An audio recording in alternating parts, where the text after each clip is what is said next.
थांबू आता यार, नाही फार होतंय. हा थॉट आला का एकदा तर? हा थॉट एकदा तरी नाही, प्लेंटी ऑफ टाइम आला. पुण्यापर्यंत यायचा प्रवास छान होता. पुण्यात आत आल्यानंतर फार ट्रॅफिक लागला. अगदी म्हणजे सुरुवातीला 5 लोक आली, 10 आली. मेंबर पासून ते प्रेसिडेंट, त्याच्यानंतर मेंटॉरपासून रिजनल हेड आणि आता पश्चिम महाराष्ट्र. बरेच लोक अवॉइड करतात येणं किंवा येत नाहीत मीटिंग्सला, किंवा एक मीटिंग आलं तरी चालतं, दुसरीला नको यायला. किंवा आपण लोकांना ह्याच्यापेक्षा जास्त बेटर देऊ शकतो. लोकांना जे हवे ते देऊ शकतो. देव म्हणतो की नाही ह्या वेळेस ना मी एक दिवस अजून जास्त थांबणार. हा मागा आधीच थांबला अर्धा वेळ, आणि इकडं हा पण म्हणतो की ह्यावेळेस मी थोडं जास्त करून बघतो. आता एखादी गोष्ट मी समजा माझ्या कम्युनिटीकडे मी घ्यायला गेली ती 10,000ला आणि माझ्या बाजूचा मला 5,000 why should I go there. मग उद्या तो म्हणतोय अरे हा माझ्या कम्युनिटीचा असून ह्यानं मला बिझनेस दिला नाही. आणि माझ्या कम्युनिटीचा म्हणून तो लुटणार काही. मराठी माणूस लवकर चिडतो का? चिडणं हे डिपेंड्स समोरचा आता समोरचा कस्टमर काय कसा आहे. आहे. मराठी माणूस बिझनेस घालवतो हे त्याच्या वागण्यामुळे नाही घालतो. त्यांना रिसोर्सेस वरनं जे होलसेल रेटमध्ये मिळतं ती त्यांचीच बसलेली आहेत. आपली लोक Strong तिथे आहे. नाही बसलेले. आपले स्ट्रॉंग आहेत, त्यांची चेन खूप स्ट्रॉंग आहे. नमस्कार मित्रांनो, दूरगामीच्या या विशेष पॉडकास्टमध्ये आणि जो माझा पहिला वैला आहे त्याच्यामध्ये मी अनिकेत कडुसकर तुमचं मनापूर्वक स्वागत करतो. आज आपल्यासोबत आहेत असे दोन व्यक्तिमत्व जे विचारांनी शांत, कामात धारदार आणि नात्यांमध्ये पक्के आहेत. एकीकडे आहेत जे मागे राहून टीमला पुढे नेणारे विजेते आहेत, तर कन्सिस्टन्सी, डिसिप्लिन आणि शांत लिडरशिप यांचं ते जिवंत उदाहरण आहेत. तर नेटवर्किंग म्हणजे फक्त त्यांच्यासाठी बिझनेस नाही, तर तो माइंडसेट आहे. दुसरीकडे असं एक व्यक्तिमत्व आहे ज्यांची एनर्जी वेगळी आहे, वेवलेंथ वेगळी आहे, आणि कुठल्याही प्रॉब्लेमवरती सोल्युशन शोधायचं म्हणलं तर ते पहिले हजर असतात. तसंच सातत्य, डिसिप्लिन आणि कशालाही न घाबरणारं व्यक्तिमत्व. ह्यांचं नेचर जरी वेगवेगळं असलं तरी ह्यांची वाईब मॅच होते बरं का. आणि ह्याच वाईबमुळे यांनी एकत्रितपणाने येऊन 2022मध्ये ग्रो बिझनेस नेटवर्क या नेटवर्किंग ग्रुपची सुरुवात केली. पहिल्यांदा कोल्हापूर, नंतर पुणे, नाशिक, सांगली अशा विविध शहरांमध्ये ह्यांचा नेटवर्किंग समूह पसरलेला आहे. तर आपण त्यांच्याच तोंडून पुढची जी कहाणी आहे ती जाणून घेऊयात. तुम्ही ऑफिसमध्ये बसला असाल, कॉफी टेबलवर बसले असाल किंवा गाडी चालवत असाल तर सीट बेल्ट बांधून घ्या, कारण आजची ही जी स्टोरी आहे ही खूपच इन्स्पायरिंग, डीप आणि रिलेटेबल असणार आहे.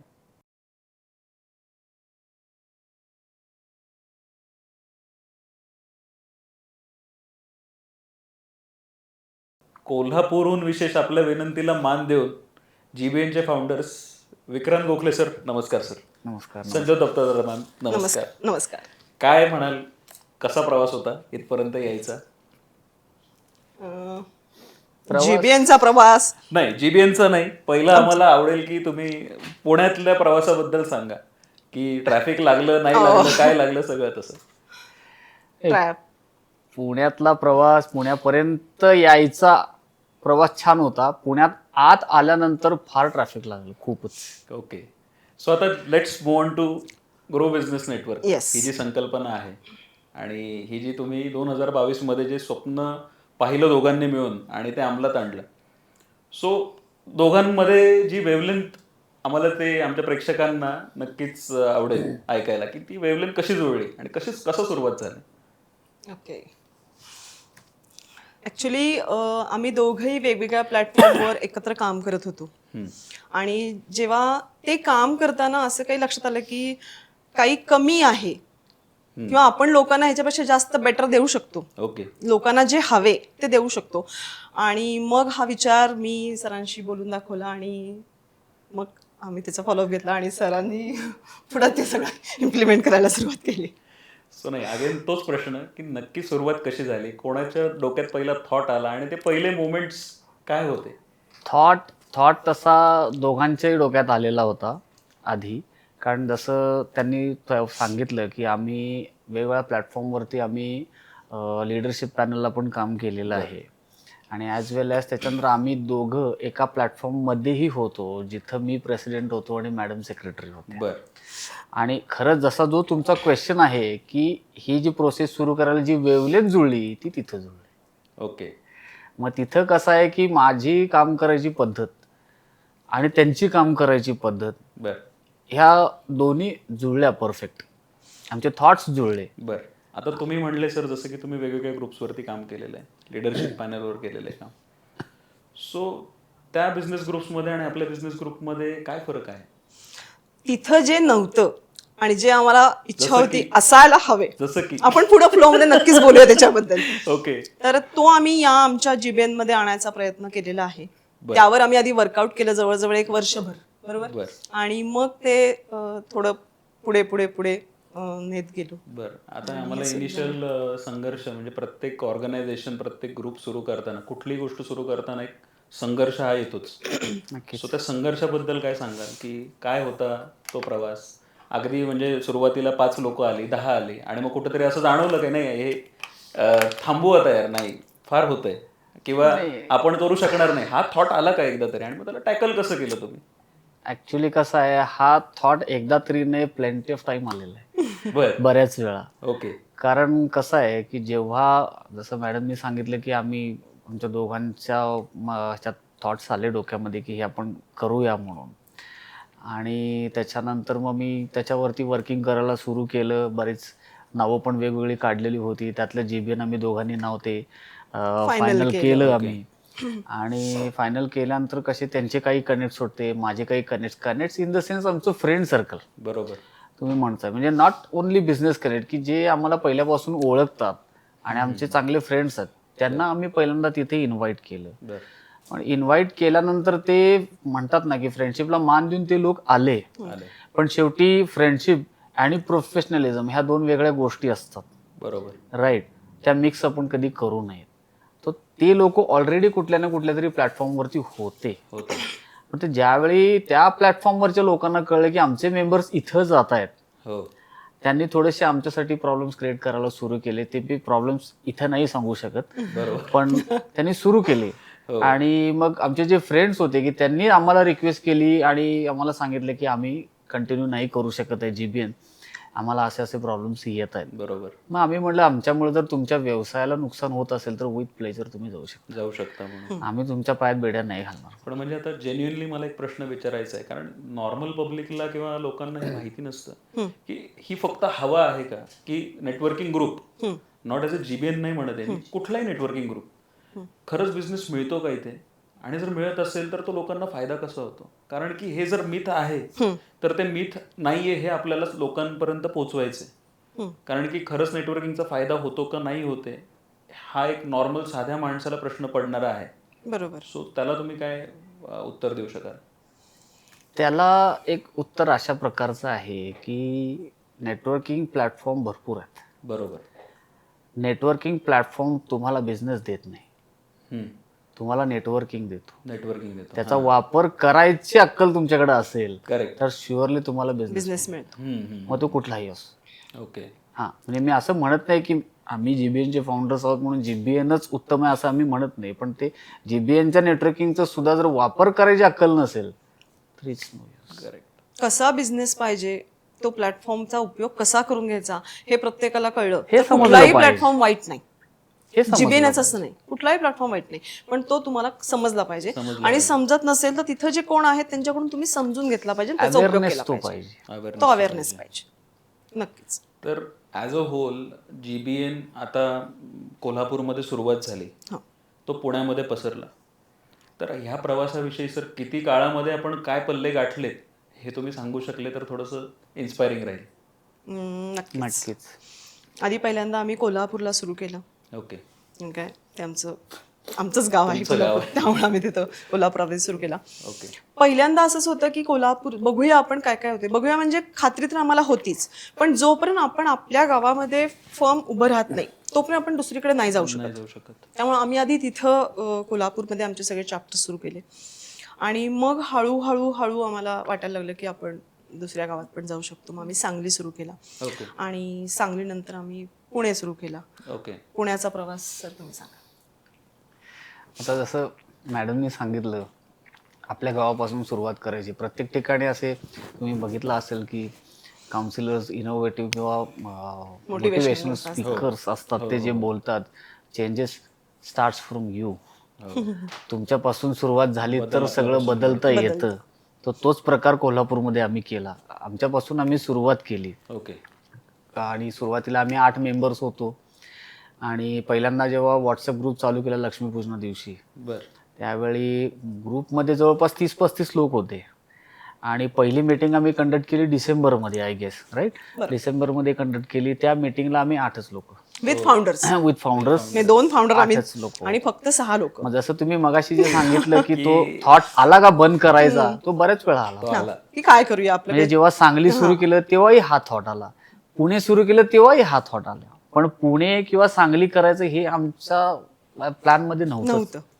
आम्ही अशा ह्यानं होतो की आपले 100-125 लोक आपल्या गावची बास आहेत, वी आर हॅपी. एक म्हणजे आम्ही बाउंड्रीच्या बाहेर जायचं हे आमच्या डोक्यातच नव्हतं. नाही, आम्ही विचारच केला नव्हता. आणि ते ज्यावेळी पुण्यातनं काही एन्क्वायरीज आल्या आमच्या पोस्ट फेसबुकला बघून की तुमचा हे ग्रुप काय आहे आम्हाला सांगा, असं तसं. आणि GBN आणि आम्ही दोघंही की आम्ही फॉर्च्युनेट आहे की आम्हाला गौरी जोशी मॅडम सारखा हिरा मिळाला पुण्यामध्ये, ज्या रिजनल हेड इथल्या ज्या इथं पुणे PCMC रिजनच्या हेड आहेत. तर त्यांनी म्हणजे राईट फ्रॉम द मेंबर पासून ते प्रेसिडेंट, त्याच्यानंतर मेंटॉर पासून रिजनल हेड आणि आता पश्चिम महाराष्ट्राचे हेड, एवढा प्रवास त्यांनी पार केलेला आहे. म्हणजे त्यावेळी सुद्धा पुण्याच्या चॅप्टरमध्ये 11 लोक होते. ओके. 11 लोकांच्या पासून आता 350+ पर्यंत 1 वर्षात GBN पुण्यामध्ये सुपर ग्रो झालेला आहे. म्हणजे आता एक थोडं इंटरप्ट करतो सर, पण असं एक बघण्यात येतं, लक्षात येतं, लोक वेगवेगळ्या बिझनेस नेटवर्किंग ग्रुप्समध्ये आहेत. बरोबर. सो हा थॉट लोकांच्या मनात येतो, अरे मला काय ते तिथे तेच लोक भेटणार आहेत, तिथं पण हीच लोक भेटणार आहेत, म्हणून बरेच लोक अवॉइड करतात येणं किंवा येत नाहीत मिटिंग्सला, किंवा एक मिटिंग आलं तरी चालतं, दुसरीला नको यायला. सो ह्याला टॅकल करण्यासाठी काय करू शकतो आपण, किंवा तुम्ही काय ट्राय करताय? कसं आहे सर, आता व्यावसायिकांना टॅकल करणं हा आमचा मोटोच नाही आहे. मोटो कसा आहे, आम्ही GBNचा स्ट्रेट फॉरवर्ड मोटो आहे, आम्ही मेंबरशिप फी घेत नाही. Okay. Yearly no membership fees. Okay. Venue fees सुद्धा आम्ही ऍडव्हान्स मध्ये घेत नाही. ओके. जी मीटिंग शेड्यूल होईल त्या फक्त एका मीटिंगचं पेमेंट 8 दिवस आधी घेतलं जातं. ओके. म्हणजे थोडक्यात काय आहे की एकदम मिनिमम इन्व्हेस्टमेंट. बरोबर. राईट. आणि हे एवढ्यासाठी ठेवलेलं आहे की आम्ही असं समजतो की मोठ्या व्यावसायिकाला छोट्या व्यावसायिकाची गरज आहे, छोट्या व्यावसायिकाला मोठ्याची गरज आहे. स्ट्रेट सांगायचं म्हणलं तर प्रत्येक कंपनीचा मालक हा कधी ना कधी लेबर असतो, पण प्रत्येक लेबर हा मालक होऊ बरोबर. राईट. म्हणून लेबरला तुम्ही बाजूला सारायचं असं नाही, त्या प्लॅटफॉर्मवर तो लेबर ही पाहिजे आणि तो कंपनीचा मालक ही पाहिजे. कारण मालकाला लेबरची गरज आहे, लेबरला कंपनीची. एकमेकांना सगळीच गरज आहे. त्यामुळे मला आता एक कन्सिस्टन्सीवरती एक गोष्ट, म्हणजे हे कन्सिस्टन्सीवरती आपण बोलतोय आता. सो कन्सिस्टन्सीवरती एक गोष्ट मला आमच्या शाळेतल्या एका टीचरनी सांगितली होती. आता ती तुम्ही मला सांगा की ही कशी रिलेट होईल इथे. ओके. सो ती स्टोरी अशी आहे की एक माणूस असतो, तो विचार करतो की यार हे जगात देव आहे का नाही, त्याला ते चेक करायचं असतं. म्हणजे तो नास्तिक असतो, पण तो म्हणतो की चला कोणतरी म्हणते म्हणून मी चेक करतो फक्त. तर तो तपश्चर्या करायला लागतो. अशा 7-8 देवांच्या तपश्चर्या करतो. पहिलं शंकराची करतो, विष्णूची करतो, हनुमानाची करतो. सो पहिली तपश्चर्या जेव्हा करतो तो शंकराची, तेव्हा असं होतं की कंटिन्युअस जो वेळ असतो, जो काळ असतो, जेवढा वेळ करायला हवी त्याच्यात तो 2 तास आधीच थांबतो. म्हणजे शंकर त्याला दर्शन देणार तेवढ्यात तो थांबतो. पण शंकर एक्झिस्टच करत नाही, आलाच नाही. आलं नाही म्हणजे शंकर नाहीच. तसं सेम विष्णूचं. पण आता देव पण हुशार. देव म्हणतो की नाही या वेळेस ना मी 1 दिवस अजून जास्त थांबणार, हा मागा आधीच थांबला अर्धा मिनिट. आणि इकडं हा पण म्हणतो की ह्यावेळेस मी थोडं जास्त करून बघतो. पण त्याला माहिती नसतं, देवही तसाच विचार करतोय आणि एक्सपेक्ट करतोय की थोडा जास्त वेळ होईल. बरोबर. इथं परत सेम केस. हा म्हणतो मी जास्त वेळ करून सुद्धा देव प्रसन्न नाही झाला, आणि देव इथं मी अरे जाणारच आहे, आता पाऊल टाकलाय आणि परत माघारी. असं तो 7-8 हे करतो आणि शेवटी म्हणतो देव अस्तित्वातच नाही. बरोबर. तर कुठलाही प्रवास करताना हे कितपत मॅटर करतं की आपण एखादी गोष्ट करतोय तर त्याचा रिझल्टचा आपण विचार करावा का नाही करावा, आणि तो का नाही करावा. जसं आता तुम्ही पहिल्यांदा सांगितलं की नाही मी 7-8 लोक होते, तर तुम्ही तो विचार नाही केला बेसिकली की 7-8 लोकांमध्ये आम्ही जाणार आहे का नाही पुढे. जर तुम्ही तेव्हा कन्सिस्टन्सीचा विचार केला असता तर तुम्ही कदाचित आज जिथपर्यंत आले आहात तो पल्ला गाठू शकले असते का, आणि ह्या स्टोरीचं महत्व काय आहे तुमच्या ह्याच्यामध्ये? ॲक्च्युली कसं आहे सर, कन्सिस्टन्सी किंवा कुठलंही आपण जेव्हा काम सुरू करतो, म्हणजे आमचं मत असं आहे की रिझल्टचा विचार करू नये, करेक्ट. काम करत राहायचं. काम करत करत राहा. राहायचं, रिझल्टचा विचार करू नये, रिझल्ट येतच राहतो. येणारच आहे. आणि जर तुमच्या कामामध्ये ऑनेस्टी असेल, हार्डवर्क असेल, डेडिकेशन असेल, तर डेफिनेटली रिझल्ट तुमच्या फेवरमध्येच येणार, 100%. तुम्ही काय इंटेन्शननी काम करता त्याच्यावर समोरचे रिझल्ट समोरचे नक्कीच results आहे. आहेत. आणि ते इंटेन्शन आमचं दोघांचंही पहिल्यापासून जे होतं ते आजही आहे, पुढे तेच असणार आहे की आम्हाला लहानात लहान व्यावसायिक किंवा बिझनेसमॅन बिझनेसवुमन असू देत, मोठ्यात मोठा असू देत, मिडल असू देत, त्यांना पूर्ण प्लॅटफॉर्म मिळाला पाहिजे, त्यांचा बिझनेस व्हायला पाहिजे. ओके. तर आता एक प्रश्न असा तुमच्या दोघांविषयी की आता तुमची सुरुवात, तुमचे वैयक्तिक बिझनेस तुम्ही कशा वाढल्या मॅम? सर तुम्ही सांगा, तुमचे स्ट्रगल्स सांगा. ॲक्च्युली वाढले हा शब्द फार मोठा आहे आमच्यासाठी. आम्ही अजून लर्निंग लर्निंग प्रोसेसमध्येच प्रोसेसमध्येच आहोत. आहोत. ॲक्च्युली कसं आहे की माझे तर 3 बिझनेसेस आहेत. जसं ॲज यू नो की माझे वडिलोपार्जित एक फॅक्टरी आहे जिथं आम्ही कापड तयार करतो. ओके.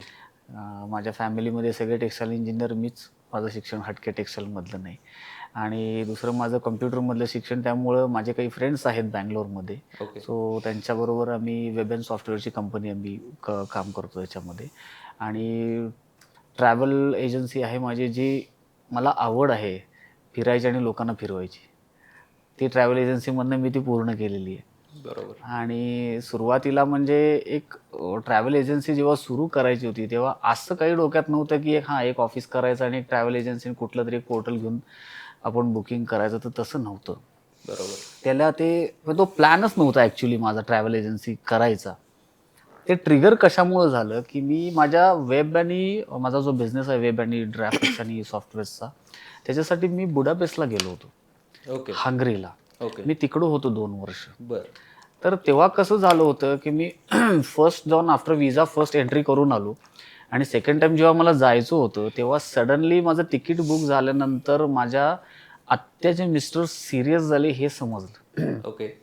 मग मला घरातून सांगितलं की तू आत्ता जाऊ नको, 15 दिवसानंतर तू जा, त्यांची तब्येत बरी झाल्यानंतर. मग मी तिकीट जे बुक केलं होतं माझ्या मित्राकडून, तेव्हा मी तिकीट वगैरे सुद्धा काही बुकिंग करत नव्हतो, मी त्यात नव्हतोच, बर. मला काही त्यातलं नॉलेज नव्हतं. ओके. आणि मी माझ्या मित्राला सांगितलेलं होतं, त्याची ट्रॅव्हल एजन्सी पूर्वीपासून आहे कोल्हापूरमध्ये. तर त्याला मी म्हटलं बाबा असं असं आहे आणि तू माझं तिकीट कॅन्सल करते. हां, तर ठीक आहे म्हणाला तो. आणि कॅन्सल केलं. 24 तास पण झाले नव्हते म्हणजे बुक करून. आणि नंतर मी 1 महिन्याभरानंतरचं तिकीट घेतलं मी आणि मी गेलो बुडापेस्टला. तर मला ₹5,000 फटका बसला तेव्हा. ओके. आणि ही आहे अराऊंड 2014-15ची गोष्ट, 10 वर्षापूर्वीची, की जेव्हा मला तो 5,000चा फटका बसला, लॉस झाला त्या ह्याच्यामध्ये. ठीक आहे, मी कुठल्या तरी दुसऱ्या विचारात होतो, मी नजरअंदाज करून गेलो की असं काहीतरी असेल म्हटलं. बरोबर. आणि मग बुडापेस्टमध्ये गेल्यानंतर मी एक असा विचार केला, साला मी तिकीट तर घेतलं नाही, 5,000 गेले माझे, ह्यानं 2,000 तर नक्कीच काढले असतील. म्हणजे जेव्हा सगळं सेटल झाल्यानंतर असं हे केल्यानंतर मग म्हटलं याच्यामध्ये चांगला बेनिफिट दिसतो ना, मग आपण का घुसू नये याच्यामध्ये. ओके. हा तिथं हे दिस इज द ट्रिगर पॉईंट ह्या ह्याच्यात. मग मी माझ्या मित्रांना सांगितलं की अरे यार आपण असं करूया का, तसं करूया का. मग जसं तुम्हाला माहित आहेत की मोठी मोठी पोर्टल्स आहेत ज्याच्यावरून आपण ऑनलाईन सगळं बुकिंग करू शकतो. Then we start digging all the sites आणि त्याचं मेन सोर्स कुठं आहे, इन्व्हेंटरी कुठून येते, काय येते. आम्ही 1.5-2 वर्ष त्याचा अभ्यास केला सगळा. ओके. आणि मग त्याच्यानंतर त्याच्यामध्ये एंट्री घेतली आम्ही. So this is the struggle story. Nice nice. Ma'am तुमचं? माझं जे व्हर्जन आहे ते समर्थ कुकिंग इन्स्टिट्यूट. मी शेफ आहे. ओके. आणि गेले 16 वर्ष मी यात काम करते, पण मी फक्त टीचिंगचं काम करते. ओके. जे कोणाला काही हॉटेल सुरू करायचं आहे तर त्यांच्याकडे ट्रेनिंग फक्त माझ्याकडून दिलं जातं त्यांना. ओके. हे क्लासेस सगळे इंडिव्हिज्युअल असतात. आणि बाय बॉर्न मला ही आवड आहे काही ना काहीतरी पदार्थ करत राहायचे. आणि ते माझ्या आजीकडून आलेलं आहे मला. ओके. त्यामुळे त्यातच मला इंटरेस्ट होता आणि मला नोकरी करायची नव्हती. करेक्ट. ओके. कारण काय मी कोणाचे काही ऐकून घेत नाही, त्यामुळे नोकरी करायची नव्हती मला मेन. पण मला ही आवड होती. सर तुम्हाला होतं काय? नाही. सर फार वादग्रस्त विषय आहे तो. आता आपण कॅमेऱ्यासमोर न बोललेलं बरं. ओके. त्यामुळं हे सुरू केलं मी. आणि माझ्याकडे बाकीच्या परदेशातल्या पण बॅचेस चालतात, पण त्या फक्त तिथला ग्रुप असतो मध्ये. म्हणजे ऑस्ट्रेलियाची झाली, आता दुबईचं काम सुरू आहे त्याच्यावर असतं. ओके. पण आत्ता जे होतात बॅचेस त्या इंडिव्हिज्युअल होतात, ज्यांना काही असं हॉटेल सुरू करायचं आहे. कोल्हापूरमधले आहेत, कोल्हापूरच्या बाहेरचे आहेत, महाराष्ट्राच्या बाहेरचे आहेत, ओके. आत्ता केरळचा स्टुडंट झालाय. अशा तऱ्हेनं हे माझं काम चालतं. आणि बाकीच्या बऱ्याचशा प्लॅटफॉर्मवर, गव्हर्नमेंटच्या प्लॅटफॉर्मवर मी काम करते. वुमन एम्पॉवरमेंट पण माझं काम मेन सुरू आहे, जे सरकारने मला दिलेलं आहे. अरे वा. छोटंसं काहीतरी आहे, पण ज्यातून महिला उभ्या राहतील आपल्या पायावर.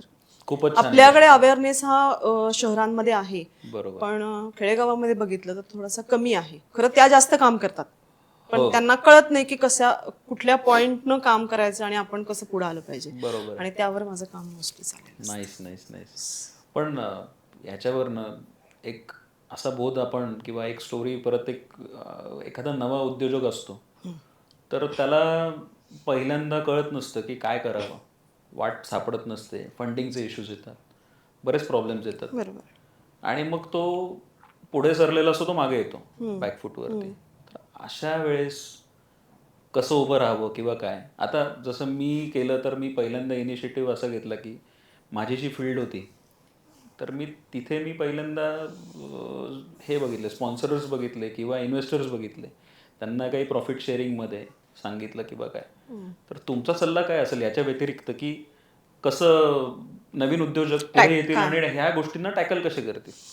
आधी मुळात ना आपल्याकडे उद्योजक घडवणे हेच मोठं टास्क आहे. आपल्याकडे ना 12 ते 5 ड्युटी, मंथली इन्कम, 1 तारखेला ते पेमेंट आलं पाहिजे. हे जे आहे ना, ह्यातून नवं उद्योजक घडवणं हे मोठं टास्क आहे, कारण की मी त्याच्यावरच काम करते. हो. नाईस. त्यामुळं ते पहिल्यांदा तो अवेअरनेस आला पाहिजे. बरोबर. आणि मुळात मनापासून इच्छा पाहिजे. जिथं इच्छा आहे तिथं मार्ग आहे. तिथे आहे. पण आजकाल लोक इतकी मोबाईलमध्ये रील्स आणि ह्याच्यामध्ये वेळ घालवतात, तर खरंच तो क्रिएटिव्ह माइंड आपला हॅम्पर होतो या गोष्टी. कसं आहे माहिती का सर, मोबाईल, टी व्ही किंवा इंटरनेट हा जो प्रकार आहे ना, आता प्रत्येक गोष्टीचे ॲडव्हान्टेजेस आणि डिसॲडव्हान्टेजेस आहेत. बरोबर. आता काही ह्या सगळ्या सोर्सेसचा वापर तुम्ही न्यू अपॉर्च्युनिटीज, काही न्यूज किंवा याच्यासाठी जर केलात तर तो खरोखर फायद्याचा आहे. बरोबर. आता टाइमपाससाठी गप्पा मारत बसला, कोणावर चॅट करत बसला तर त्याचा काही उपयोग नाही आहे. बरोबर. म्हणून मी पहिला काय म्हणालो की नेटवर्किंग प्लॅटफॉर्मचं असंच आहे, तुम्ही वापर कसा करताय, तुमच्या हातात जी फॅसिलिटी आहे त्याच्यावर तुम्ही सक्सेस होणार का नाही हे ठरणार. करेक्ट. आता सर मला पुढचा प्रश्न असा आहे की कोल्हापूरमध्ये आपलं एक्सपान्शन किती आहे आणि कुठवर पसरलंय. कोल्हापूरमध्ये आपले 3 चॅप्टर्स आहेत. 150+ मेंबर्स आहेत कोल्हापूरमध्ये. ओके. पुण्यामध्ये आपले 7 चॅप्टर आहेत. ओके. 350+ मेंबर्स आहेत. 8वा प्रोसेसमध्ये आहे. नाशिकमध्ये आपले 2 मेंबर आहेत, 2 चॅप्टर्स आहेत. 150+ मेंबर्स आहेत. 70-75 ची स्ट्रेंथ आहे. आणि आता आपण मुंबईमध्ये एंट्री घेतोय. नाईस. त्यामुळं मुंबई पण रिस्पॉन्स खूप लवकरच चांगला आहे. आपलं सुरू होईल. इन प्रोसेस मुंबई पण आहे आता, नवी मुंबई. ओके. नवी मुंबईमध्ये होईल. आता आय थिंक पुण्यामध्ये तुमचा वावर जास्त प्रसार आहे कम्पेअर्ड टू कोल्हापूर. तुम्ही कोल्हापूरमध्ये सुरू केलं म्हणाले. जीबीएनचा वावर म्हणता की पर्सनल म्हटलं तर माझा जास्त आहे, यांचा नाही. माझा जास्त आहे. राईट. सो बेसिकली पुणेरी आणि कोल्हापुरी लोकांमध्ये काय डिफरन्स आहे आणि बिझनेस शैलीमध्ये काय फरक आहे, काय जाणवलं तुम्हाला. डेडिकेशन कोणामध्ये जास्त आहे. आपण ट्रिकी क्वेश्चन आहे ऍक्च्युली, पण सर ट्रिकी नाही आहे क्वेश्चन. ऍक्च्युली ह्याचं उत्तर खूप सोपं आहे, पण वेगवेगळ्या ह्याच्यावरती आहे, ते सेक्टर्सवरती आहे. ओके. जर अवेअरनेस जर तुम्ही बघितला तर आमच्या इथं खूप कमी आहे. पुण्यात भरपूर आहे. पुण्यात खूप आहे, कोल्हापूरमध्ये थोडा कमी आहे. कोल्हापूरमध्ये खूप कमी आहे. ओके. अवेअरनेस जर बघितला तर. करेक्ट. दुसरी गोष्ट अशी आहे की बिझनेस एक्सचेंजमध्ये जर तुम्ही बघितलं तर कोल्हापूर पुणे क्लॅश आहे, सेम लेवलला आहेत. ओके. कारण कोल्हापूरमध्ये कसं आहे तुम्हाला सांगतो, म्हणजे बिझनेस दिला जातो, ट्रस्टवरती दिला जातो. पुण्यामध्ये सगळं स्क्रुटिनी करून दिला जातो. ओके. हा फरक आहे.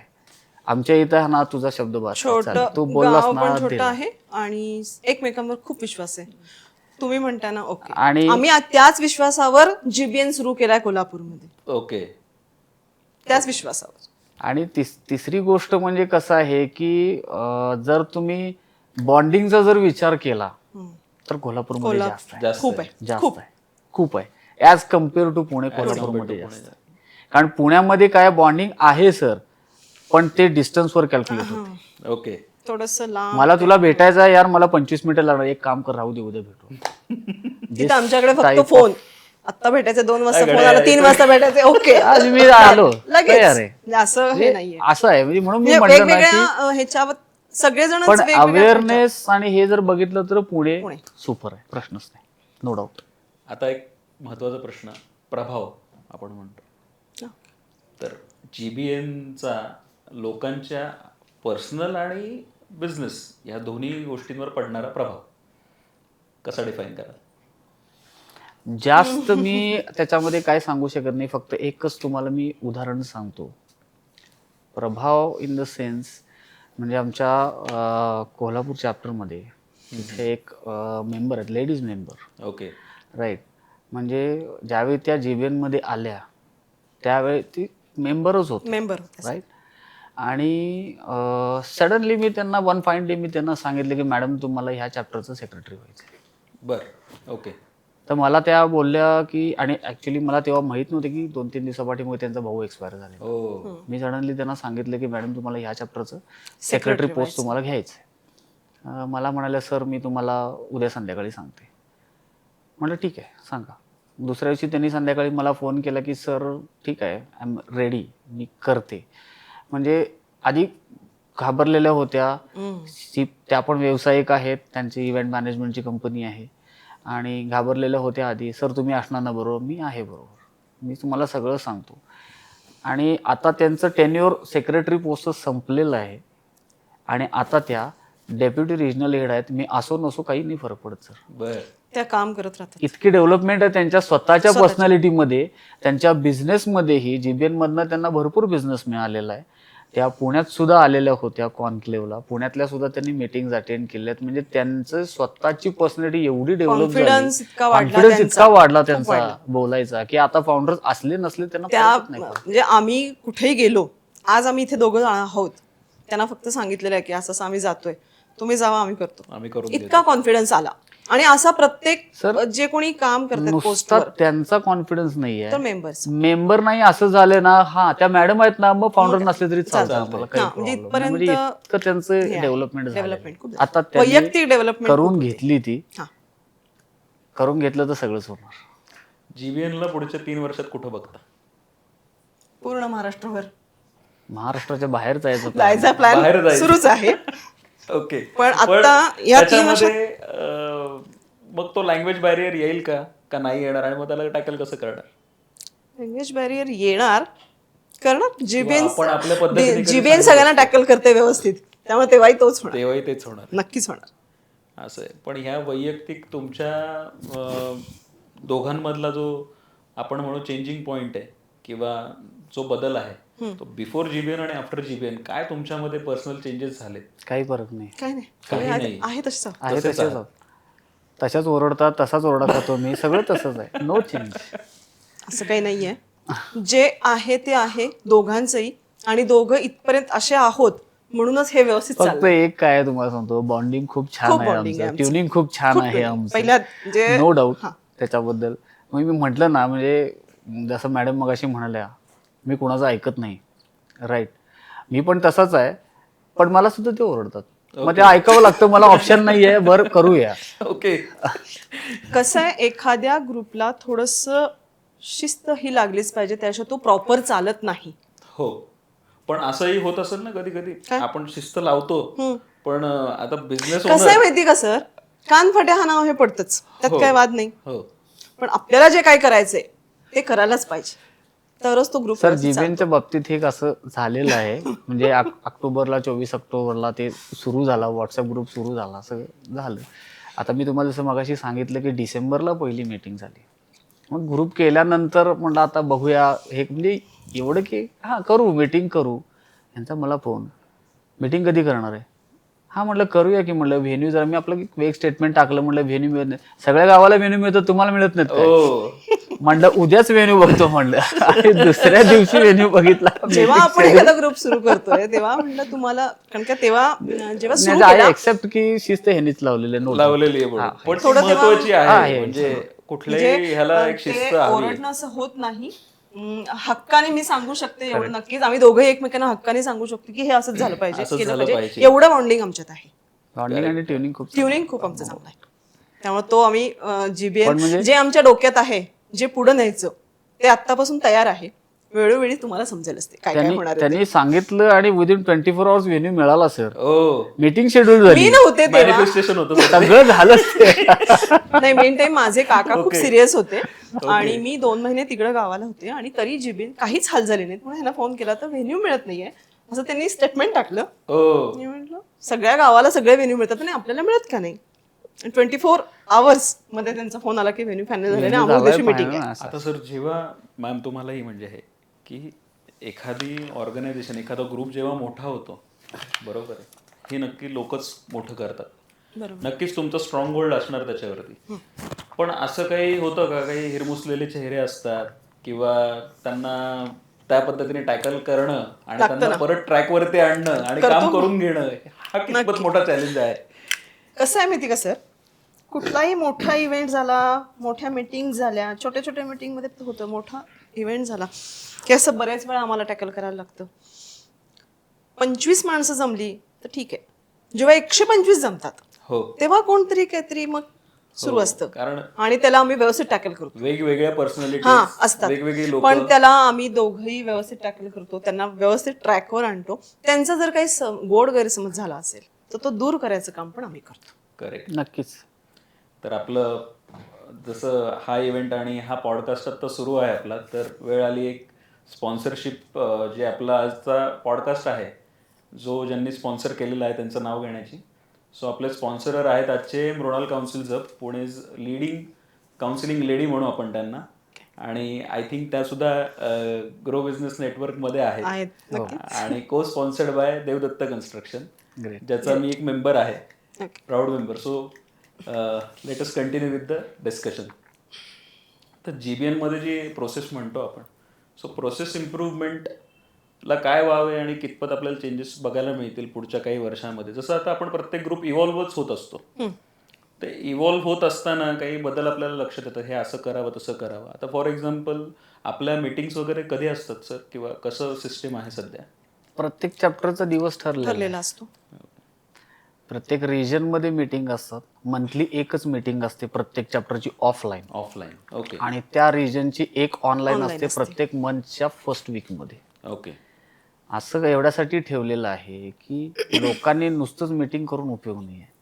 त्या मीटिंगमध्ये जे त्यांना रेफरन्सेस मिळतात किंवा जे लोक त्यांना भेटतात त्यांच्याबरोबर परत पर्सनली जाऊन त्यांनी 1 to 1 करावं, भेटावं, बिझनेस डिस्कशन्स करावेत आणि डील्स क्लोज करायचा प्रयत्न करावा. त्याच्यासाठी हा टाईम आहे.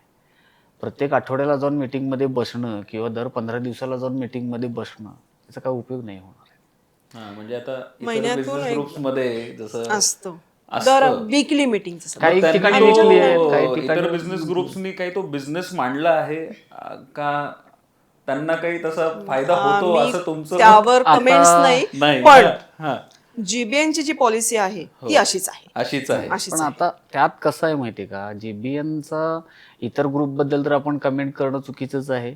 प्रत्येकाची स्वतःची काहीतरी पॉलिसी असते. प्रत्येकाची स्ट्रॅटेजी तर आहे. जीबीएनचा मोटो काय आहे की ह्यातनं मेंबरशिप फीज घेऊन पैसे मिळवणं हा मोटो नाहीये.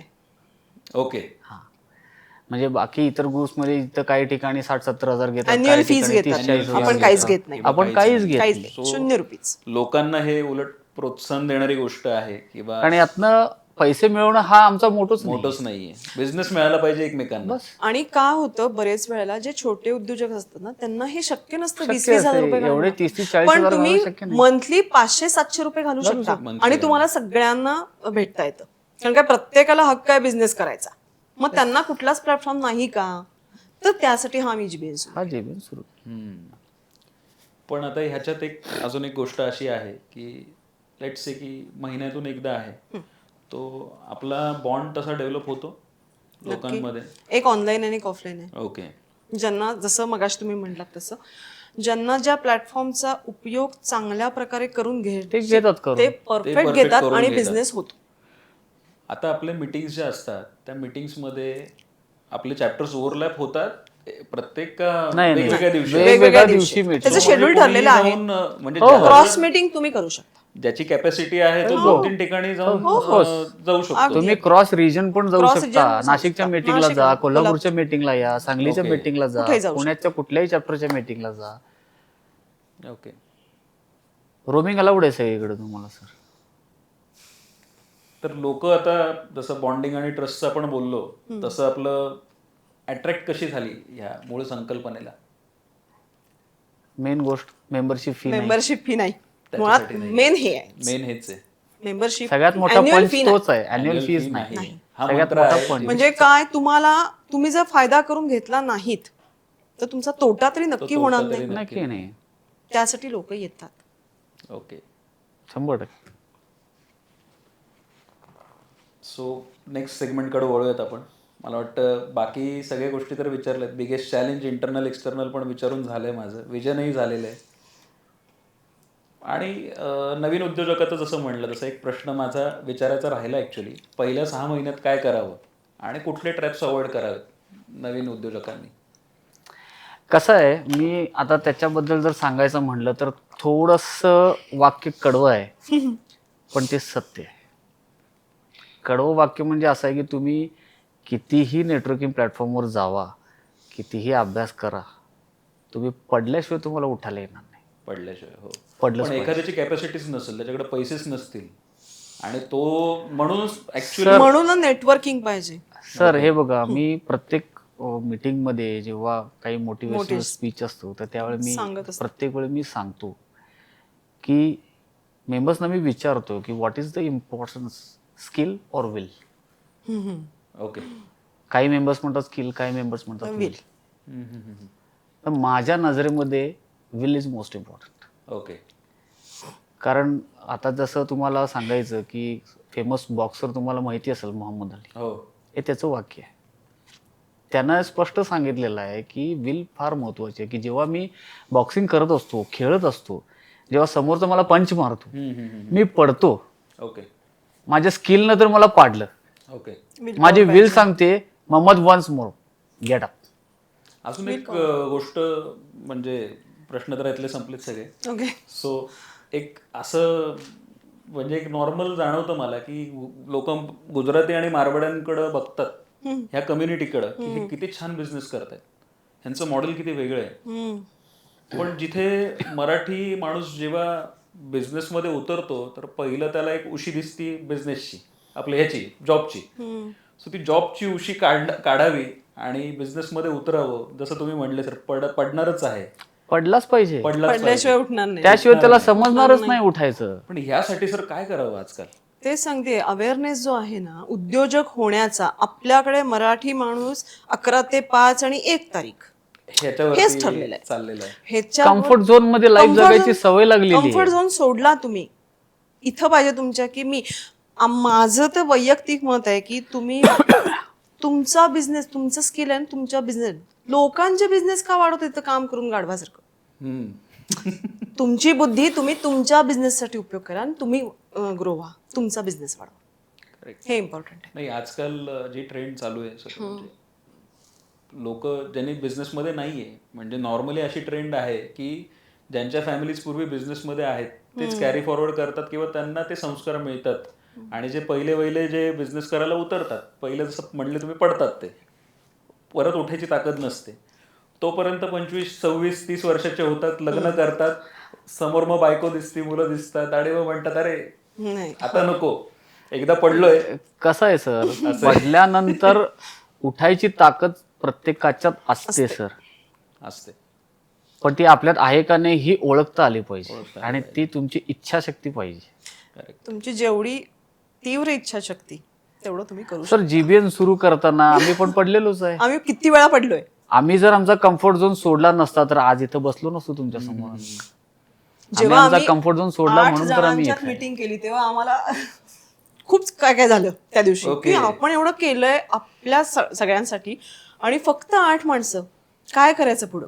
मग त्याच्यावर डिस्कशन, मग बंद करायचं का, मग काय आता करायचं? तर थोडासा नाही. मिरची लावणारा प्रश्न आहे हो नक्की. पण नाही, ती विचारायचंय मला कायमच लागते प्रश्न नाही. कारण कारण कारण आहे ना त्याचं कारण असं आहे की आता जसे लोक मेंबर्स इथे पण आहेत, दुसऱ्या ग्रुप्समध्ये सुद्धा आहेत, जेव्हा आपला एखादा जीबीएन मधला मेंबर कुठल्या तरी दुसऱ्या मेंबरची पब्लिसिटी करतोय किंवा सांगतोय, मेंबर म्हणतोय मी, not as a core member, तर मेंबर, तर तुम्हाला काय जाणवतं आणि यामध्ये काय केलं पाहिजे की तुम्ही स्वतः प्रोत्साहन देऊ शकता कुठल्या प्रकारे की तुम्ही आमचं सुद्धा अशा पद्धतीने हे करा? सर ह्याच्यामध्ये आहे ना, हे बघा, जीबीएनच्या कुठल्याही मेंबरला, कोरचा असू दे किंवा रेग्युलर रेग्युलर मेंबर, मेंबर असलं आम्ही कुणालाही दुसऱ्या प्लॅटफॉर्मवर जायला अडवलेलं नाही. आम्ही म्हटलं तुम्ही सगळीकडे ऍक्टिव्ह राहा.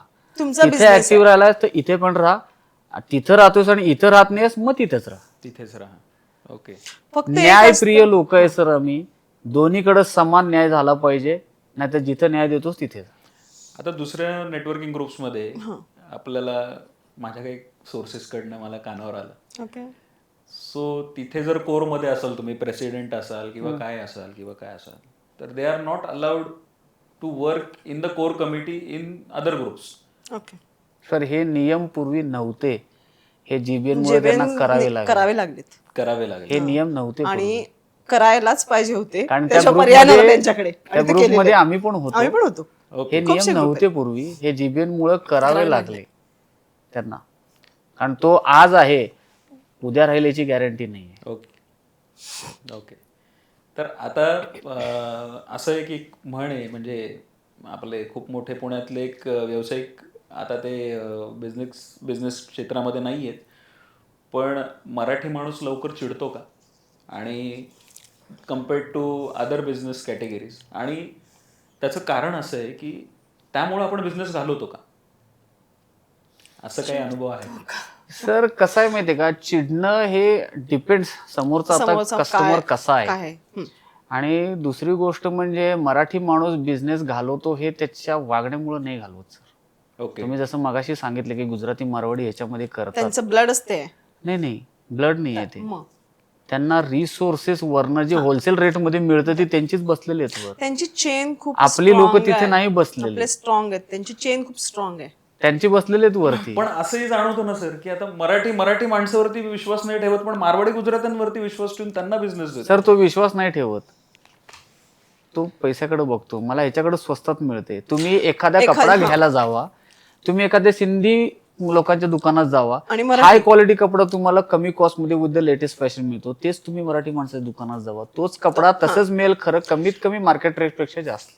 त्याचं रिझन एकच आहे, वरचे रिसोर्सेस त्यांचे सॉलिड आहेत, आपले नाही आहेत. ह्या एकाच कारणामुळे मराठी माणसाकडे व्यवसाय येत नाही. आणि त्यांच्याकडे मुळात ना, एखादा माणूस जर सर म्हणले की पडला तर उठवायला पाहिजे, तर त्यांच्याकडे 10 लोक असतात. आपल्याकडे नाही, आपल्याकडे पडला ना, तुला सांगितलं होतं की करू नकोस तू. हे बॉन्डिंग जे कमी आहे मराठी माणसांमध्ये, मग ते आता आपण वाढवलं पाहिजे ना, आपणच वाढवलं पाहिजे. सर आता तुम्ही मला सांगा की जीबीएन मध्ये, जीबीएन आता इतका पुण्यामध्ये चांगला सुरू आहे, कोल्हापूरमध्ये आहे, नाशिकमध्ये आहे, सांगलीमध्ये आहे, तर नवी मुंबईमध्ये पण आपण एंट्री करतोय. तर ह्याच्यावरती मला एक गोष्ट पॉइंट आउट करावीशी वाटते, compare to other all networking platforms, जे तुम्ही सांगितलं की तिथं लीड टीमवर आहे, हे आहे ते आहे. तर तिथं माणूस वर्षाची मेंबरशिप फी देऊन अडकलेला आहे. हा, त्यांच्या मीटिंग्सला जाणं ही त्या नेटवर्किंग प्लॅटफॉर्मची गरज नाहीये, ही त्याची गरज आहे. त्यानं पैसे भरलेले आहे, त्याला ते पैसा काढायचा आहे त्यातून. मग त्याला नाही फरक पडत की मला तिथं रिस्पेक्टफुली वागणूक मिळते का, माझं तिथं बॉन्डिंग होते, नाही फरक पडत. माझे तिथं 500 रुपये गुंतलेले आहेत एका मीटिंगचे, ते वसूल करायसाठी मी चाललोय. पण जीबीएन मध्ये कुठलाही मेंबर असे पैसे देऊन अडकलेला नाहीये. जे येत आहेत ते त्यांचं बॉन्डिंग आहे म्हणूनच येत आहेत. आता जसं मराठी गुजराती मारवाडी आपण जे असं म्हणतो, तर तसं एक दुसरं कंपॅरिझन पण आहे, ज्याच्यामध्ये आजकाल आपण अडकत चाललेलो आहे. कम्युनल म्हणा, रिजनल म्हणा, ह्या गोष्टी. तर ह्यामुळे सुद्धा कुठेतरी बिझनेस हॅम्पर होतो, लोकांना मिळत नाही. अमुक अमुक कम्युनिटीच्या लोकांनाच आपण काम द्यायचं, बिझनेस द्यायचा, तर माझं त्याच्याने काही फरक पडतो का? नाही माझं एक तत्व आहे बघा sir, business doesn't know community. Okay. जर तुम्हाला बिझनेस करायचा तर तो कम्युनिटीचा विचार डोक्यातनं काढून टाका सर. ओके. बिझनेस म्हणजे एकच की मला आज 10 रुपये मिळालेले आहेत, राईट, इन्व्हेस्टमेंट माझी 10 रुपये आहे, मला त्यातनं प्रॉफिट काढायचं, तर माझी कॉस्ट ऑफ प्रोडक्शन मला 5 रुपयात बसवायला पाहिजे. मला नाही फरक पडत की मला रॉ मटेरियल सिंधी देतो, मारवाडी देतो, मुसलमान देतो, ब्राह्मण देतो का एनी अदर देतो, मला 5 रुपये माझ्या पॉकेटमध्ये आले पाहिजेत. हा विचार असेल तर तो व्यावसायिक आहे, व्यावसायिक आहे. नाहीतर तो व्यावसायिक नाही. ओके. सिम्पल. त्यामुळे बिझनेसमन असेल तर कम्युनिटीचा विचार डोक्यातनं काढून काढून टाकायचं. नाही, खरंच आहे. आणि हे आजकाल जे फास्ट ट्रेंडिंग आहे किंवा आजकाल जे आपल्या कानावर येतात या गोष्टी, ह्याच्यामध्ये फार जाणवतंय नक्कीच. ही रिजनल रिफ्ट म्हणा, कम्युनल रिफ्ट म्हणा, आणि ह्याच्यामुळे फार गोष्टी हॅम्पर होतात. हॅम्पर म्हणजे सर कसं आहे माहितीये का, बिझनेसवर पण खूप परिणाम होतोय ना. आता एखादी गोष्ट मी समजा माझ्या कम्युनिटीकडे मी घ्यायला गेली ती 10,000ला आणि माझ्या बाजूचा मला 5,000, why should I go there? आम्ही माझे 5,000 वाचतात तर मी का जाऊ त्याच्याकडं? मग उद्या तो म्हणतोय अरे हा माझ्या कम्युनिटीचा असून ह्यानं मला बिझनेस दिला नाही. अरे माझ्या कम्युनिटीचा म्हणून तो लुटणार, काही करणार, हा. असं थोडीच आहे. आणि शेवटी इम्पॅक्ट काय आहे, बिझनेस कशासाठी करतो माणूस? पैसा मिळवायसाठी, घर परिवार चालवायसाठी. बरोबर. मग आता तेच जर राहत नसेल तर ती कम्युनिटी घेऊन करणार काय आहे तुम्ही? बरोबर आहे. एक म्हण आहे अशी, तुम्ही तोंडात साखर आणि डोक्यावर बर्फ ठेवून बिझनेस केला पाहिजे. पण आजकाल अगेन मी ह्याच्यावर सारखं सारखं ह्याच्यासाठी येतोय की आपले जे उद्योजक असतात एक तर ताठ जा, म्हणजे जर त्याला एखाद्या वेळेस मोडेल पण वाकणार नाही, ही म्हण आहे ना आपल्याला ऍक्च्युअली उलटी हे होती. बाकीचे जे आहेत ना ते बिझनेस घालवत नाहीत at any cost. At any cost काही करतात खरं, कस्टमर घालवत नाहीत. बरेच वेळा आपल्याकडे तेच होत नाही, नाहीतर नाही, नाहीतर नाही जा. जा. मी म्हणूनच म्हटलं मोडेल पण वाकणार नाही. हा ही जी आहे बिझनेस रिलेटेड ही म्हण उलटी असली पाहिजे. मग नाही बिझनेस होणार, मग बिझनेस होणार नाही, मिळणार नाही तुम्हाला. तुम्हाला तोंडात साखर आणि डोक्यावरती बर्फ हे असणं गरजेचं आहे त्या केसमध्ये. मॅडमनी सांगितलं ते बरोबर आहे, पण त्याच्यामध्ये गोष्ट काय आहे सर, बिझनेस हा 2 प्रकारचा असतो, क्वालिटी बिझनेस आणि क्वांटिटी बिझनेस. जे लोक क्वालिटी बिझनेस करतात ना ते लोक मोडेन पण वागणार नाही. असं हा माझा रेट आहे, पाहिजे असेल तर घेण्यातच जा, नाहीतर जा. नाहीतर अदरवाईज त्यांच्याकडे कस्टमर बेस तेवढा असावा. जे लोक क्वांटिटी बिझनेस करतात ना ते लोक वागतात, हा ठीक आहे तू किती 10 ना चल 7ला घेऊन जा. ओके. हे होत, हे 2 प्रकार आहेत. क्वालिटीमध्ये तुमची मोनोपॉली असेल, लोक येतातच येतात, कारण का त्यांना क्वालिटी पाहिजे असते. मग तिथं ही वस्तू एवढ्यालाच आहे तर I prefer go with the quantity business. Okay. बरोबर. क्वांटिटी बिझनेसमध्ये फक्त आपला बिझनेस होत नाही सर, आपली पब्लिसिटी पण होते. लोकांची ही जी मानसिकता आहे ना आजकाल, की आता लेट्स से की मी एक अमुक अमुक बिझनेसमध्ये आहे, सो मी विचार करतो की माझे क्लायंट्स का कन्वर्ट होतात. पहिली गोष्ट तर आपल्या बोलण्यावरनं कन्वर्ट होतात. बरोबर. 50% क्लायंट आपल्या बोलण्यावरनं कन्वर्ट होतात. 100%. राहिलेले जे 20% आहे ते टेस्टिमोनियल्सवरनं कन्वर्ट होतात. राहिलेलं जे 20%चं जे तुमचं स्किल आहे किंवा आपण म्हणू तुम्ही बजेटिंग काय देताय, so that part is accounts to only 20%. पण तरी आपली एक इंडियन मेंटॅलिटी असते ना की तुम्ही निश म्हणू आपण एक मार्केटमधली, की जो कमी त्याला आपण घेणार आधी. ही जी मेंटॅलिटी आहे आजकाल, तर माझे क्लायंट्स कन्वर्ट काय होतात, कसे होतात की मी पहिल्यांदा मार्केटमध्ये मला जर 20% प्रॉफिट असेल तर मी तेवढाच काढतो. मी नाही बघत की मला एका कामात 40% प्रॉफिट हवा. सो मी वर्षभरामध्ये जर 20 ऑर्डर केल्या तर प्रत्येक कामातून 20% जर तुम्ही कॅल्क्युलेट केलं तर माझा प्रोपोर्शनेट रेशो आणि जो माणूस रेटला कमी होत नाही कम्पेअर्ड टू मी, तो 2च कामं करतो, 4 वर्षांनी बिझनेस बंद करतो आणि म्हणतो परवडलं नाही मला. सर हे किती, म्हणून मी मगाशी तुम्हाला काय म्हणलं की आय प्रिफर क्वांटिटी बिझनेस, हे एक्झाम्पल त्याचं आहे. करेक्ट. असं आहे. पण ही जी निश आहे ना सर मार्केटमधली, की नाही बाबा आम्ही ह्याच रेटमध्ये काम करणार, आम्हाला परवडत नाही, आणि आजकाल दाखवायला कारण आहे जीएसटी. अरे नाही त्याला जीएसटी लागतो किंवा काय असं, तसं पण दरवर्षी कारण असतं सगळ्यांच्याकडे, भाजीवाल्यांच्याकडे पण असतं की मार्चेंट मार्चेंड म्हणलं तुम्ही काय रिटर्न फाईल करणार आहे नाही मार्चेंड आहे माझ्या नाही. हे भाव वाढतात. भाव 10 वाढतात. 10 रुपयाची कोथिंबीर फेब्रुवारी मार्च मध्ये 20 रुपये होते. अशी reason अहो, भरपूर मावशी काय वाढवले, अहो, आता मार्च आहे का म्हणजे बरं, आता म्हणायचं म्हणून एक हा, मार्च म्हणजे त्यामुळे कुठून तरी लॉट ऐकलेलं ऑफ असतं रिझन्स आणि आहेत म्हणून त्याला. मार्च म्हणायचं. हा. मार्चेंड आहे असं आहे ते सगळं. सो आता एक आपलं शेवटचं हे रॅपिड फायर आपण घेऊया. आय थिंक बऱ्यापैकी आपण कव्हर केलेलं आहे वेळ. सो GBN एका शब्दात. Networking platform for all small medium. Strong networking platform. Okay. एकच शब्द म्हणला तर सांगायचं म्हणलं तर GBN म्हणून बिझनेसचा आत्मा. ओके. ओके. दोघात जास्त टॉकेटिव्ह कोण आहे? डॉमिनेटिंग कोण आहे विचार. डॉमिनेटिंग. चला तो ऍड करू आपण नेक्स्ट. चेंज करा थोडासा. डॉमिनेटिंग कोण आहे ते विचारा. पण सर आता याच्यामध्ये एक लेडी लक लागतं कुठलाही सुरू करताना. सो मॅम तुम्ही मला वाटतं नक्कीच तर लेडी लक असा 100% नो डाऊट. ऑलवेज एक्सेप्टच आहे, प्रश्नच नाही. No doubt. सँडविच झालं बाबे. 100%. So this has become a sandwich. Best GBN moment. खूप साऱ्या मुवमेंट्स आहेत अशा, कुठले सांगूया. बेस्ट GBN मुवमेंट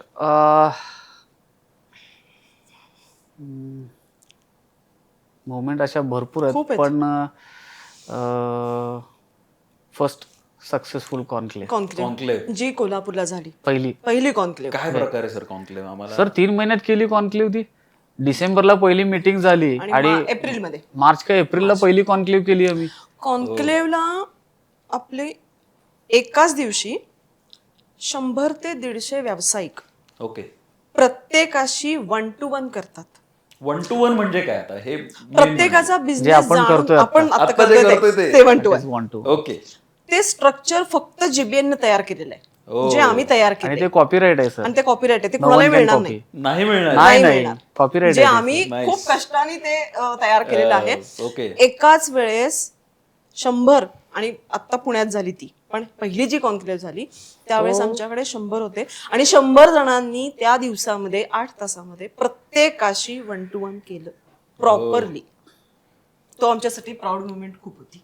आणि तो 3 महिन्यात आम्ही 3 ते महिन्यात केला सक्सेसफुल केलं. डिसेंबरला फर्स्ट मीट केली 2022ला आणि एप्रिलला एप्रिलला पहिली कॉन्क्लेव्ह केली आम्ही. नाईस. हे 3च महिने जानेवारी फेब्रुवारी मार्च. मार्च.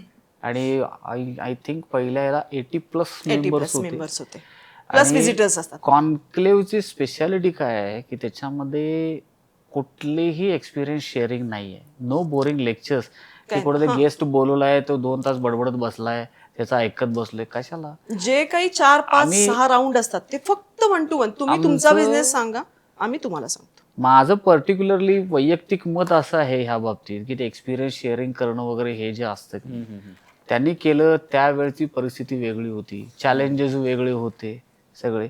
त्याचं आता ऐकून आम्हाला काय करायचं. काय करायचं? आता त्याच्या वेळी 4 कॉम्पिटिटर होते, आता 400 बसलेले आहेत. मग ते गणित जर आम्ही आता अप्लाय करायला गेलं तर उत्तर बरोबर येणारच नाही आहे, ते चुकणारच आहे, नापासच होणार आहे परीक्षेमध्ये, नो डाऊट. त्यांनी ज्यावेळी ते स्ट्रगल केला त्यांनी कोणाला विचारलं होतं का की बाबा तू काय केलंस. डिरेक्टली त्या पर्सननी उडी मारली, he did it and he got success. तुम्ही तेच करा ना, कशाला त्याचं विचारत बसलाय. उडी मारा directly, simple. Next dream city. Mumbai. आता नवी मुंबई आहेच की. मुंबई मुंबईच आहेच आहे. आहे. मुंबई आहे, नागपूर आहे, बऱ्याच ठिकाणून आम्हाला आलेलं आहे, त्याच्यावर काम सुरू आहे आमचं. आता मी स्वतः पुण्याचा असल्यामुळे मला विचारायचं आहे की पुण्याला पुढच्या 2 वर्षात तुम्ही कुठं बघता? 23 चॅप्टर, 23 23 chapters. 23 चॅप्टर्स. आणि मेंबर्स 1000 प्लस. 1000. ओके. म्हणजे हे असं काही आहे का सर क्युम्युलेटिव्ह की आता आज 1000 मेंबर्स आहेत, सो ही 1000 लोक अप्रॉक्सिमेटली किती बिझनेस शेअर करू शकतात? किंवा आता एक आपण असं धरू की एक चॅप्टर लेवलला आपण क्युम्युलेटिव्ह किती बिझनेस शेअर होऊ शकतो किंवा काय असं काही अनालिसिस केलेलं आहे? तर मी एक तुम्हाला सांगतो, म्हणजे जसा आपण म्हणतो, जसा मालक तशी कंपनी, तसं आमच्या बाबतीत आहे. We are most unpredictable person. Okay. म्हणजे तुम्ही नेटवर्किंग दुनियामध्ये स्मॉल कॅप आहात. स्मॉल कॅप म्हणजे काय sir? High risk high return. मी कसं आहे सर, माझं वैयक्तिक आणि मॅडमचं पण आमचं असं आहे की आम्ही सिच्युएशनल मी माझे डिसिजन्स घेतो सर. ओके. मी प्रेडिक्ट थोडं काही नाही मोल्ड व्हायला करत. लागतं. मोल्ड मी प्रेडिक्ट काही नाही करत. ओके. सिच्युएशनल समोर जे येईल ऑन दी स्पॉट त्याला आम्ही रिस्पॉन्स करतो, ओके. इमिडिएट. जसं असेल तसं बट आम्ही रिस्पॉन्स करतो, रिॲक्ट रिस्पॉन्स नाही करतो. करत. आणि जर त्याचे काही इम्पॅक्ट रिव्हर्स आले हो तर ती जबाबदारी पण आम्ही घेतो. हो, ती शक्यता जास्त असते अशा. नाही, आम्ही नाही आम्ही जबाबदारी घेतो. बस. ते तुम्ही म्हणलं मगाशी तुमच्या भाषेत कसं टॅकल करताय तेच जीबीएनचं आहे. प्रॉपरली टॅकल केलं जातं आमच्या दोघांकडून. आमचं एक आहे सर, फेल्युअर असो सक्सेस आलो, वी आर द रिस्पॉन्सिबल. काही असू दे. आम्ही ब्लेमिंग करत नाही कोणावर. आणि ते रिस्पॉन्सिबिलिटी घेण्यासाठी सुद्धा फार धाडस लागते सर. आता शेवटचा प्रश्न आहे आपला. एकमेकांची एक क्वालिटी जी तुम्हाला मॅमबद्दल सांगू इच्छिता की नाही, खरंच तुम्हाला एक लर्निंग आहे. आणि मॅम तुम्ही सांगा विक्रांत सरांबद्दल की एक अशी क्वालिटी जी तुम्ही घेऊ इच्छिता आणि तसे बदल तुम्ही करू शकता. तशा मॅडमच्या भरपूर क्वालिटीज आहेत, नो डाऊट. पण त्यातल्या सगळ्यात मला जी जास्त प्रकर्षाने जी जाणवते ती म्हणजे परफेक्शन इन वर्क ओके. आणि शिस्त शिस्त जी मला लावलेली आहे. हो. म्हणजे ह्या दोन गोष्टी अशा आहेत की ज्या मॅडमच्या बाबतीत मला खरोखर खूप चांगल्या ओके. वाटतात. म्हणजे कधी कधी समटाईम्स असं होतं की मॅडम बरेच वेळा बिझी असतात. आता बिईंग वुमेन त्यांना घरची जबाबदारी पण भरपूर आहे, सासू सासरे असतात, कुठं ना कुठं तरी असतात. सो जीबीएनचा डोलारा माझ्या डोक्यावरती असतो मोस्टली. मग अशी सिच्युएशन येते की मला की तिथं मीही ब्लँक होतो की नाही यार, मला आता काही मला सुचत नाही आहे. मग माझा कॉल इथं जातो त्यांना जात. की हे असं असं आहे आणि आता मला हे सुचत नाही आणि माझं डोकं आता फिरलेलं आहे, आता काय करायचं. लोकांचं ऍक्च्युली असं असतं ना. आता फॉर एक्झाम्पल शाहरुख खानचं मध्ये एक इंटरव्ह्यू बघितलेला मी. त्याच्यामध्ये असं होतं, शाहरुख म्हणतात मुझे भी टेन्शन आता है, हाँ मैं रात को सो नहीं पाता हूँ. म्हणजे लोकांचा एक समज असतो की जितकी मोठी लोक ना त्यांना काही टेन्शन नाही, प्रेशर नाही. तेवढं मोठं टेन्शन असतं सर. ते खूप मोठं टेन्शन ऍक्च्युली असतं. त्यांनाही झोप येत नाही, जागे असतात बऱ्याच वेळ. सो असं. मॅम तुम्ही सरांची कुठली क्वालिटी तुम्ही घेऊ शकता की मी तेच सांगेन, खूप क्वालिटीज आहेत. पण सरांचं एवढे सपोर्टिव्ह आहेत सर, ओके. फुल सपोर्ट. त्याशिवाय मी कामच करू शकले नसते. म्हणजे आम्ही दोघं एकत्र कामच करू शकलो नसतो. ही जी क्वालिटी आहे ना, आणि सगळ्यांना बरोबर घेऊन जाणे. बरोबर. ते बिझनेस त्यांचा करतात, मी माझा करते. पण त्यांची जी धडपड आहे की माझ्याबरोबर बाकीचे पण पुढे गेले पाहिजेत, ही जी क्वालिटी त्यांच्याकडे आहे.